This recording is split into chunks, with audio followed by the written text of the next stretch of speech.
အကြောင်းတွေရောတဲ့ဒါကတော့မင်းတို့သိကြပြီလူတွေရဲ့အနံ့ကိုမခံနိုင်တော့ကြောင့်ပြန်နေတဲ့အဲ့တော့ယနေ့ကိနာတွေဝင်မှုတွေလို့ပြောတာမကြောက်ဘူးလားကြောက်ပါဗျာဒီတော့အစူနာတဲ့လူခန္ဓာဝင်ဝင်မှုပါမလားဟုတ်ပါဘူးဟုတ်တယ်လားပါဗျာလူခန္ဓာဝင်တဲ့နားတွေဝင်မှုတွေလို့မပြောဘူးလားပါဗျာအဲ့ဒီနားတွေကတော့ဒီတာဝတိနာနာတွေကနားတွေတော့မဟုတ်နိုင်ဘူးနာဆုနာရောက်တဲ့ဖြစ်မှာနော်လူတွေနဲ့အနိကနေတဲ့နားတွေရှိတယ်လေဘိုက်ကြီးတဲ့နားတွေလည်းရှိတယ်ကလေးမွေးတဲ့နားတွေလည်းရှိတယ်နားတွေလေးမှာနော်အဲ့တော့ဒီအားတော့မင်းတို့ကရုံမမဟုတ်ဘူးငါတို့ကစာပေကြီးမှာပါဘူးတော့ရဟန်းတော်တွေသိမှမခေါ်ရဘူးဆိုတဲ့ဥပဒေတစ်ခုရှိတယ်နော်ဒီမှာရဟန်းတော်တွေသိမှခေါ်လိုက်တော့ကွာနားမှာခတိလေးနားကလေးရဲ့လက်ပြတော့ရောအဲ့တော့အဲ့ဒီကလေးရဲ့အမေကတော့ဒေါသတွေထွက်ပြီးတော့ရဟန်းကိုချူဆောက်ပြဖို့လောက်တာဟောမတော်ပြပါဘူးလေအများဆုံးပြအောင်တော့ချောက်မှာတော့မေအဲ့လိုမျိုးပြောပြီးတော့သူကမြတ်စွာဘုရားတော့ချောက်တယ်တော့ချောက်တော့မြတ်စွာဘုရားကပြောတယ်ရဟန်းတော်တွေသိမှမခေါ်ရအဲ့လိုမျိုးဥပဒေဒီကလာတာမလားရအဲ့လေဦးစင်းကြတာအဲ့ဒါဦးစင်းအတန်ကိုတော့မကြရဘူးအဲ့ဒါဦးစင်းကြနေရဟုတ်ပြီไปเลยဟုတ်ပြီထားလိုက်ပါအဲ့တော့ဟုတ်ပြီခုနကဘာရောက်တော့လေညာနဲ့ပတ်သက်တာလေအဲ့တော့ညာတွေလူခန္ဓာကိုယ်တွေဝင်မှုတွေဆိုတာကတော့အဲ့ဒီနာကတော့ကောင်းတဲ့တမဗုဒ္ဓဟောဒီတမအာဇီဝနာတွေတော့မဟုတ်တော့ဘူးနော်သူကလူတွေကိုဝင်မှုမှစောင်းကနေပြည်လေတဲ့နာတွေဆိုတာရှိတယ်လူတွေနဲ့လီနီနာနာမှာမင်းတို့တွေဥစဉ်တို့တွေမမြင်ရတဲ့ဒီတိမှန်တော်တော်တွေရှိတယ်သူတို့တွေကအစွန်းထက်တယ်ဘလို့အစွန်းထက်တယ်လဲဆိုတော့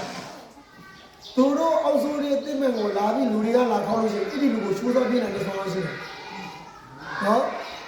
အဲ့ဒါဒီဘက်မှာတာရကလေးတွေလည်းရှိကောင်းရှိမယ်ဥစဉ်တို့ကြောက်မှုတဲ့တာရကလေးပြောတာမျိုး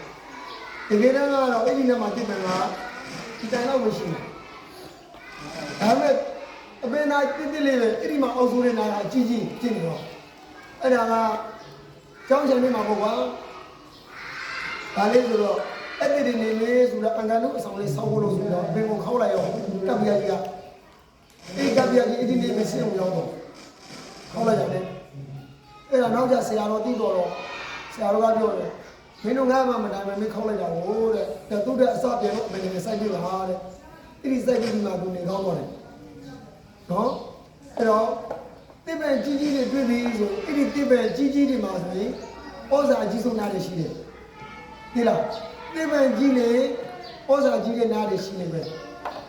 တော့အကန့်ကလေးတိတိလေးတွေမှာစနားတွေရှိတယ်ဒါဥစဉ်တို့ရဲ့ပဂတိမျက်လုံးနဲ့မမြင်ရဘူး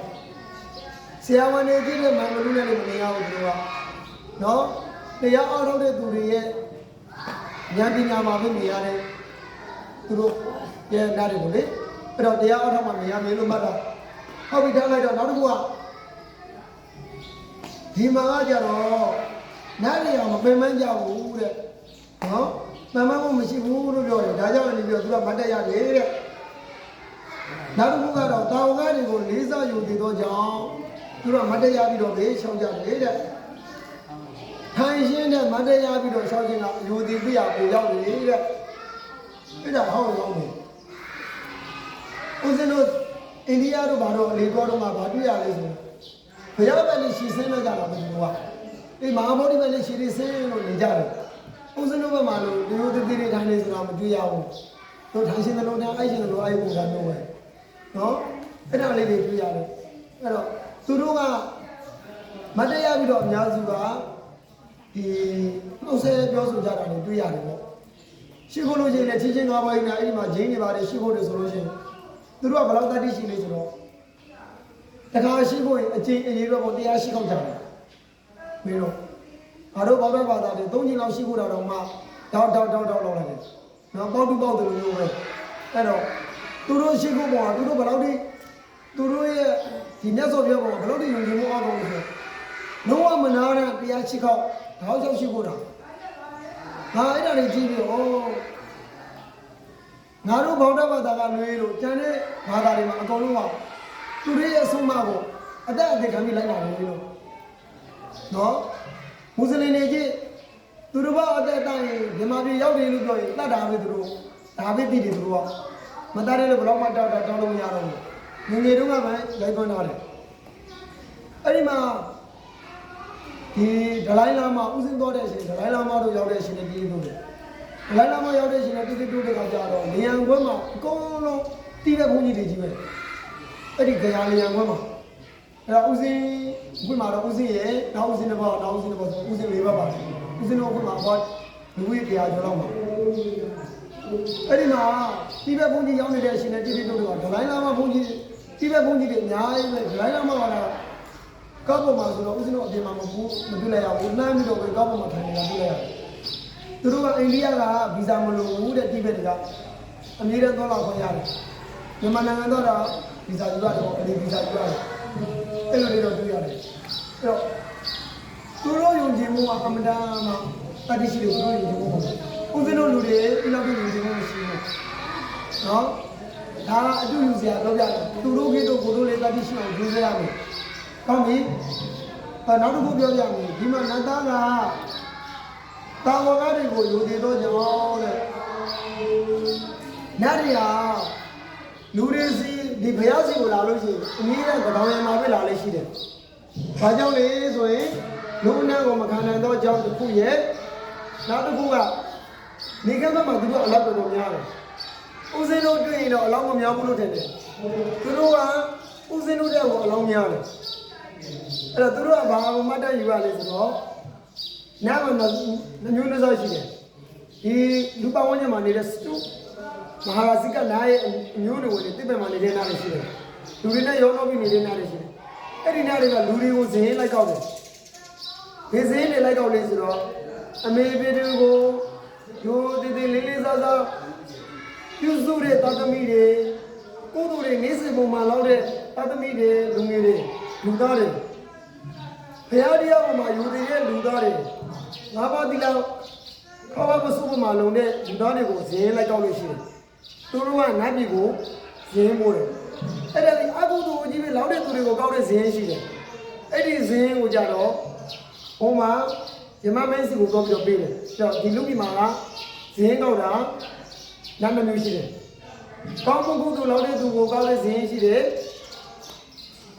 မကောင်းမှုအကုသိုလ်ကိုလိုက်ပြီးကောက်တဲ့ဇင်းကောက်တဲ့နားရရှိတယ်အဲ့တော့မိမိတို့တွေဒီလေးမှာပါရှင်လေးအဲ့ဒါကျူးစားကြည့်ပေါ့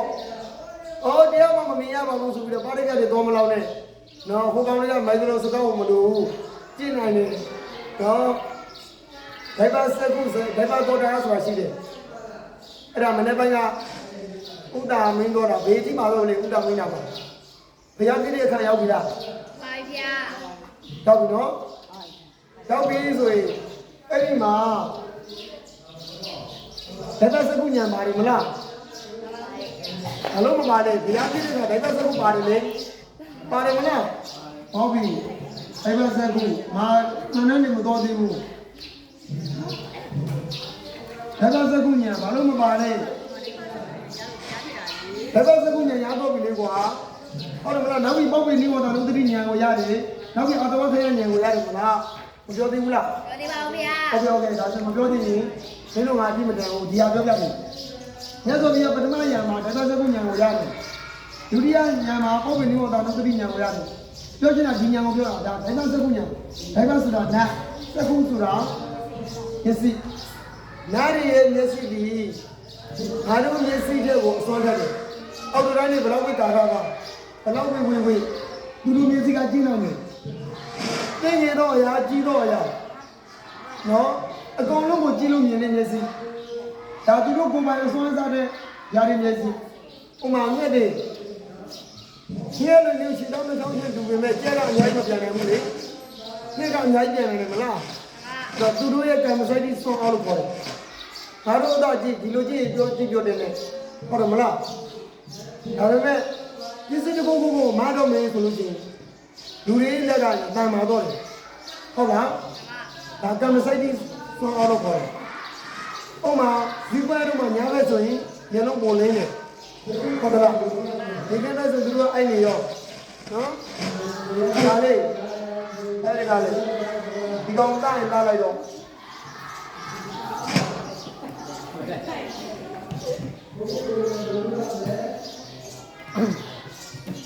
အဲ့တော့ဒီညာဒီနားရီမှာရတဲ့ညာပဲဟုတ်လို့အဲ့တော့ဒီညာကိုနားရီမှာသူတို့ပင်ပေါ်လျောက်ဖြစ်တဲ့ညာနော်ဒီတိုက်ပတ်ဆက်ကိုနောက်တစ်ခုကဒိုင်ဘာတော်တာဆိုတာနာဒိုင်ဘာဆိုတာနာနိုင်ပြီပဲတော်တာနာသူတို့ဒီလူတွေရဲ့အတန်ကိုနာထောင်နိုင်တဲ့စောရှိတယ်ဘယ်တော့ညဝေကြတယ်တူတူလေးညဝေကြတယ်ဒါဒီတာလေးလူအောင်ကြပါဘူးဒါဒီတာလေးတူတူလေးဆိုတဲ့အတန်ကိုလေးသူတို့ကြားရတယ်နော်မင်းတို့ဘုရားစာရီရွက်ကြတယ်အဲမင်းတို့ဆရာပြောလိုက်ပြီဩဃာတရှင်နေမှာရှိခိုးပူဇော်မှုညောင်မှန်လေးဘရောပါရှင်ပြောရှိခိုးတာအသုံးမျိုးပါလားမပါဘူးလားကာယကံရှိခိုးခြင်းဝစီကံရှိခိုးခြင်းမနောကံရှိခိုးခြင်းပါလားမပါဘူးလားပါတယ်ဗျာမနောကံကိုပြောမယ်စိုက်ကြီးမှာမှန်းနေတဲ့ဟာကိုသူတို့ကမသိဘူးဒါပေမဲ့တိုးတိုးလေးနေတော့ဝစီကံနဲ့မြင့်ဘုရားရှိခိုးတာကိုသူတို့သိတယ်သူတို့ကြားရတယ်သဘောပေါက်လားအဲ့ဒါလေးတွေမှတ်တော့မယ်ပူဇော်ဘုံမြော်မှန်လျောမန်ဘုံမြော်တာကတော့မျိုးရှိတယ်ပေါ့ကွာအဲ့ဒါထားလိုက်ပါတော့ငါအဲ့ဒီခန်းနေငါပြောရင်တော့မင်းတို့ပြီးမှမအောင်တော့နော်အဲ့တော့ဒီဟာလေးဒီဦးစင်းတို့ကနားဒီမှာပင်ကိုညာလို့ခေါ်တယ်ဘယ်လိုဒီညာရရင်တရားအထောက်ရလိမ့်မယ်နော်တရားအထောက်မှရမယ်အဲ့တော့ဘုံတရားတစ်ခုပြောပြမယ်မင်းတို့ကြောက်မှုတွေဟာတွေတခုမျက်မှောက်တောင်ကြောက်ဘူးလားကြောက်ပါဗျာမျက်မှောက်တောင်ကိုသစ္စာပညာရှင်တွေရှာမတွေ့ဘူးလို့ပြောတာကြားတယ်နောက်ဘာတောင်ကိုတွေ့လေသူတို့တွေ့တာကဒုက္ခဒီတောင်နဲ့ကျေဝရတောင်သူတို့အဲ့ဒီတောင်ကိုခုဝေးတွေ့တယ်တဲ့မျက်မှောက်တောင်ကိုရှာမတွေ့ဘူးလို့ပြောတယ်အဲ့တော့ဘာလို့ရှာမတွေ့လဲလို့ပညာရှင်တယောက်ကလာမေးတယ်အဲ့တော့မြန်မာနိုင်ငံကလီဒီရှာတော်ပြောဆိုမှာနိုင်ငံကျောက်ကသမတ်ပညာရှင်တွေလာမေးတော့ဆရာတော်ကပြောတယ်ဆရာတော်ကြောက်တယ်ဆရာတော်တေဝရတောင်တို့ယူကန်ဒီတောင်တို့ကတပည့်တော်တို့ကအဒီမှာတွေ့ပြီးမြည်တဲ့ဆရာတော်မြင်းမို့တောင်ရရှာမတွေ့ပါတော့ဗျာတဲ့အဲ့လိုပြောတော့ဆရာတော်ကလည်းစာသင်နေတဲ့အချိန်ကတော့ဒီလိုဆက်ကလေးတစ်ခုဒီဘူးလေးနဲ့ပြချလိုက်တယ်ဒီဟာမြင်ရတော့ကွာတဲ့မြင်ရတယ်ပြောတယ်နောက်ဆုံးလိုက်မြင်ရသေးလားမြင်ရတယ်နောက်ဆုံးမြင်ရသေးလားမြင်ရတယ်နောက်ဆုံးလိုက်မမြင်ရတော့ဘူးမင်းဘာလို့မမြင်ရတာလဲတဲ့ဒီအောင်ဒီလိုတော့မျက်စိပဂရိမျက်စိအကုန်တော်လို့တဲ့ဟိုဘောနော်မြင်နိုင်နေဆိုနေတော်လို့ပြောတယ်အဲ့တော့ငါပြောမယ်အကောင်တဲ့မျက်မှုတောင်ဆိုတာပဂရိမျက်စိနဲ့မြင်ရတဲ့အရာမျိုးမဟုတ်ဘူးတဲ့တရားဟောတော့မှမြင်ရတဲ့အရာမျိုးတဲ့နော်ဒါကြောင့်ဉာဏ်မျက်စိနဲ့မှရတဲ့နေရာလို့ပြောတာအဲသူတို့ဘလို့ပဲရှာလို့မတွေ့ဘူးဒီမျက်မှုတောင်ဟာကောင်းပြီနောက်တစ်ခုကြည့်မယ်နားတွေကအခုမြတ်တော်မင်္ဂလာတော့မှာမင်္ဂလာတော့ကိုမြတ်စွာဘုရားဟောဖို့အတွက်နာတော်တယောက်ကလျှောက်တယ်ဆိုတော့အဲ့ဒီနာတော်ကိုဘယ်သူခိုင်းလိုက်တာလဲတရားမင်းကခိုင်းလိုက်ပြီ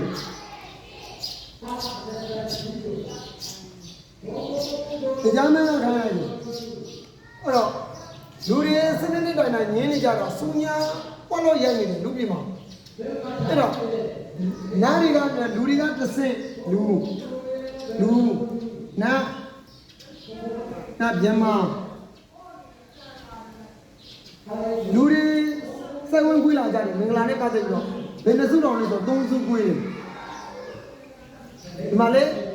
ခုနကဒိဋ္ဌမင်္ဂလာနောက်တစ်ခုကအဲ့ဒီနောက်မင်္ဂလာတစ်ခုတုဒ္ဓမင်္ဂလာဘုဒ္ဓမင်္ဂလာမင်္ဂလာ3မျိုးဖြစ်နေတယ်သူတို့ကအဲ့လိုမျိုး3စုခွေးတော့လူကြီးမှာကိုယ်ုံနဲ့မနေဘူးနားပြည်ရောက်တော့နားပြည်လေးကိုယ်နားပြည်မြန်မာပြည်ရောက်မြန်မာပြည်လေးကိုယ်အကွေးကွေးပြောဖြစ်သွားတယ်အဲတရားမင်းကစဉ်းစားတယ်ဒီမင်္ဂလာတော့ကိုဒီမင်္ဂလာကိုဝေဖန်နေကြတယ်ဒါတော့မြတ်စွာဘုရားသာတည်နေမယ်ဆိုတဲ့အတွေ့သူ့မှာပေါ်လာတယ်အဲ့တော့မြတ်စွာဘုရားဒီတရားမင်းကစဉ်းစားတယ်သူကဒီမင်္ဂလာဆိုတဲ့အဖြေကိုမင်္ဂလာ မင်္ဂလာရဲ့အတိတ်တွေကိုမင်္ဂလာရဲ့အတိတ်တွေကိုမြတ်စွာဘုရားကဘသူတွေကိုဟောခဲ့ပြီလေလို့ကိုလိုက်ပြီးတော့ကြည့်တယ်သူ့ရဲ့ဉာဏ်တော်နဲ့သူ့ရဲ့ဒိုင်ဘဆက်ကိုဒိုင်ဘတော်တဲ့ဉာဏ်နဲ့ဘသူကိုဟောခဲ့ပြီလေဆိုတာလိုက်ကြည့်တကဘာကြောင့်အဲ့လိုကြည့်ရတယ်ဆိုတော့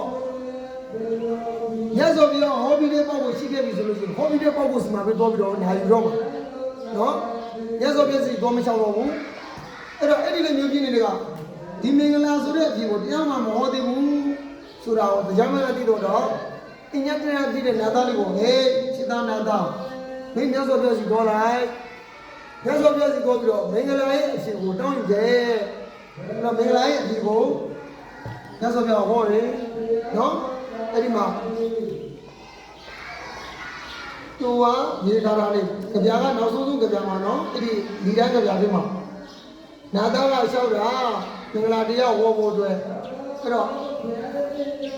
ဒီနာသားရှောင်းလိုက်လို့ဒါလေမင်္ဂလာတောက်ကိုကြည့်ရတော့မင်္ဂလာတောက်ရဲ့အထိုက်ကကြီးပေါ်ကြောင်းတရားအဲ့တော့မင်္ဂလာတောက်နဲ့ပတ်သက်တာလေးနည်းနည်းနောက်တစ်ခုပြောပြမယ်ဒီဟာနဲ့တောက်တယ်၃ခုရှိတယ်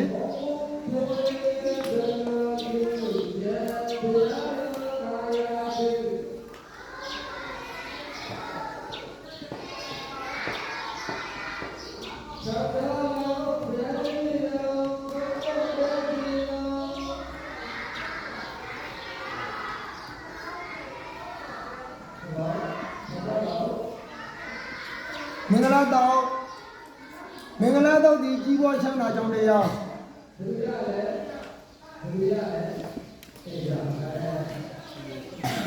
လိုက်မိုင်းမှာတော့ချမ်းသာကြောင်း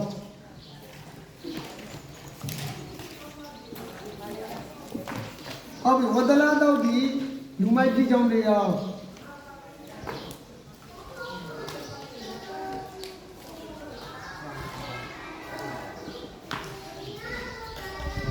သူမကြီးကြောင့်တရား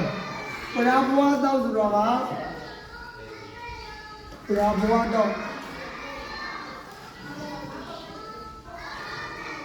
ပရာဘဝတောက်ကနောက်ဘဝမှာပစ္စည်းကြောင့်တရားနောက်ဘဝဤ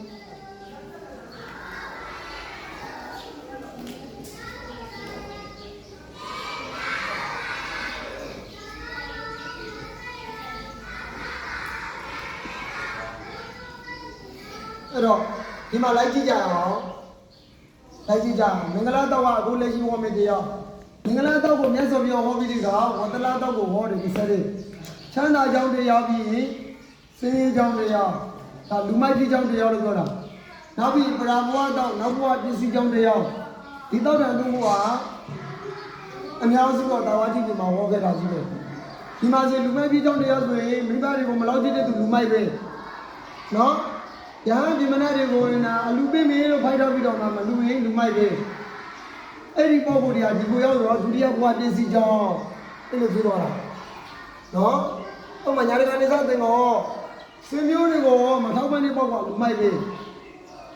အဲ့ဒီဆွေမျိုးတွေကိုမထောက်ပံ့တဲ့ပေါ့ကိုများဒီဒုတိယဘဝမှာကိုကိုရအမင်းစီတဲ့ဘဝရောက်တယ်ဒါပစ္စည်းကြောင်းတရားလို့ပြောတယ်နော်ဒီလိုမျိုးဆက်ဆံမှုတွေအများကြီးရှိတာတွေကွာဒါတော့ပြောလို့မကုန်တော့သုံးတော်ဆိုလိုမျိုးပေါ့တော့ပြောမယ်ဆိုတော့ဘုံမှာမဟုတ်ဘူးကောင်းပြီဒီနေ့မင်္ဂလာစစ်ကြရအောင်အတိဝနာဇဘာလာနဲ့စာမျက်နှာ24ကိုကြည့်မယ်စာမျက်နှာ24ကိုမကြည့်ခင်မှာစာမျက်နှာ23မှာကြပြားလေးပူဇော်ပြီး